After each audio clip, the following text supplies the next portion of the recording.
যে আমরা গিয়েছিলাম তারা আপনাদের। আমি বললাম আমি আপনার পক্ষে উকিল হয়ে জিজ্ঞেস করতে পারি এই সুযোগ আপনাকে দেবেন না। আমি যখন আবার তাদেরকে জিজ্ঞেস করলাম, বললো আমাদের উকিল নিয়ে আপনারাই এসেছেন, আমাদের বাচ্চা আপনাদের বলে ঘাট নিতেই বাচ্চা, শিল্পপতির বাচ্চা হওয়ার দরকার নাই, আপনাদের কুলেই আমাদের আদরের বাচ্চাটা ভালো থাকবে, এটা আমাদের বিশ্বাস।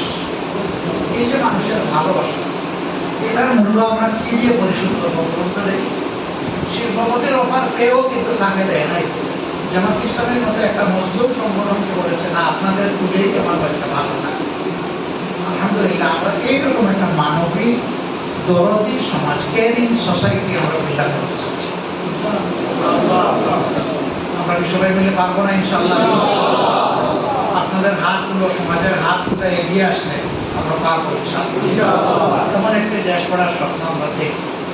আমাদের জাতের কসম, একটা মুহূর্তের জন্য এটা চিন্তা করি না যে দেশের প্রেসিডেন্ট হবো, প্রধানমন্ত্রী হবো, মন্ত্রী হবো, এমপি হবো, এই চিন্তা করি না।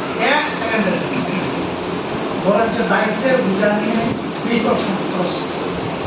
এখন যে দায়িত্ব আছে এটার হক আমি পালন করতে পারছি, এরপরে যদি কোনো দায়িত্ব আসে তার হক পালন করা সম্ভব হবে। এটি বোঝা, এটা দায়িত্ব কোনো মজার জিনিস নয়, এটা বোঝা। আল্লাহ তাআলার দরবারে দোয়া করি এমন কোন বোঝা যদি আল্লাহ পছন্দ করে দেন, তাহলে বোঝাটা যেন আমাদের জন্য আল্লাহ হালকাও করে। আপনাদের সবাইকে অনেক শুকরিয়া। এই এলাকায় আপনাদের কিছু দাবি দেওয়ার কথা বলেছেন, অনেক এতে নিলাম। আল্লাহ যদি সুযোগ করে দেন কোনোদিন, তাহলে ইনশাআল্লাহ দ্বিতীয়বার আর স্মরণ করাতে হবে না ইনশাআল্লাহ।